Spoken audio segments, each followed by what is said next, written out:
Kalla sawfa ta'lamun. By no means soon you shall know.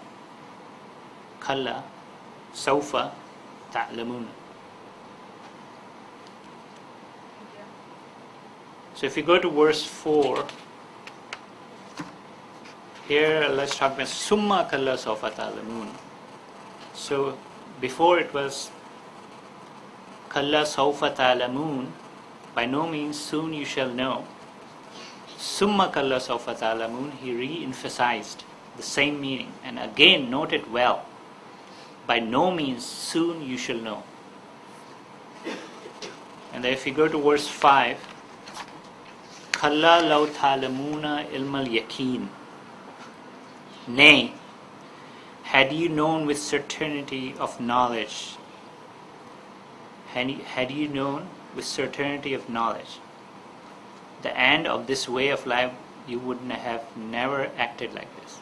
So if you had the ilm, the understanding, the knowledge, and this Quran is giving you the knowledge, the understanding, your act of life, your purpose of life, your engagement in your life, your passion, your possession would have changed. Your reality of life would have kicked in. So this delusion would have gone away had you know the real ilmul yaqeen.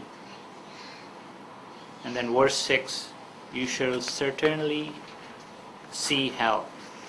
Latarawunnal jahim. You shall certainly see hell. Latarawunnal jahim. Latarawunnal jahim. You shall certainly see hell. Here Allah is making a command, a statement. So this way of living, this way of attitude, this way of engrossing yourself in less priorities of this world, in amassing wealth more and more. Now, doing your struggle in life and gathering wealth is not here Allah is not stopping you from doing that. But that attitude, that disease where you started amassing wealth, you started vying with each other, competing, and then you bragging and boasting, is the disease Allah is talking about. He's not talking about the wealth. He's not talking about the blessings of this world. What he's talking about, that disease that starts happening among the people. So if you go to verse 7, Summa latarawunnaha aynal yaqeen. Again note it well that you shall most certainly see it. So again Allah is re-emphasizing with what he said in verse 6. And then finally in the last verse, Surah Takasur, last verse, Summa latus'alunna yawma yazin anan na'im. Then on that day you shall certainly be called to account for the blessings and comforts of this life. So what really is happening with these people is all the blessings and comforts of this life, they're trying to get more and more. They're competing with each other. And once they gather a lot and compared to their neighbors, they have more, they start boasting and bragging about it. So that disease Allah is hitting about it and is talking about the reality of this disease and what will happen to those people who are engaged in that disease. So here there's a hadith reported. It has been reported from Holy Prophet ﷺ that the believers and the disbelievers both will have to account for the blessings granted by Allah. And however, the people who did not show ingratitude but spend their lives as grateful servants of Allah will come out successful. So they are the same group of people, but they acknowledge the blessings of Allah and their gratitude to Allah. They show gratitude to Allah.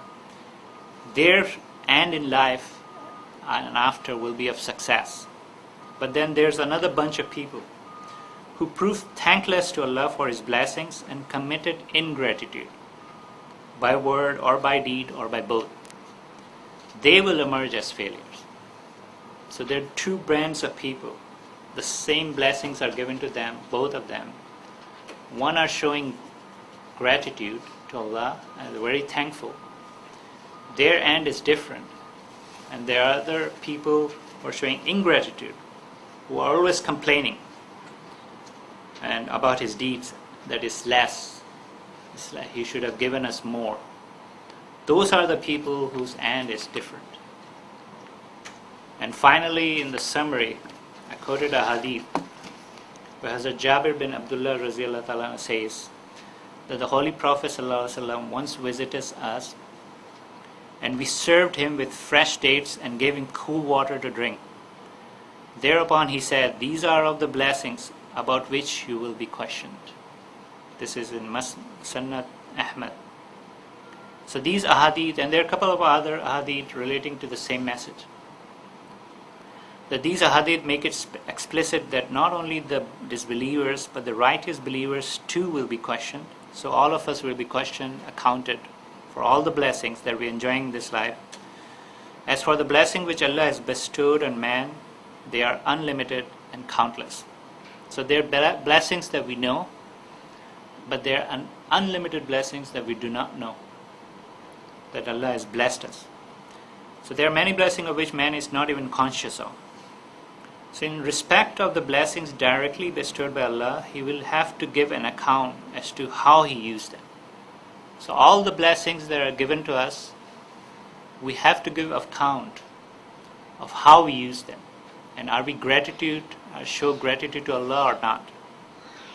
He will have to tell whether he had acknowledged that those blessings had been granted by Allah, and whether he had expressed gratitude for them to Allah with his heart and by word and deed, or whether he thought he had received all that accidentally, or just he had received it by birth.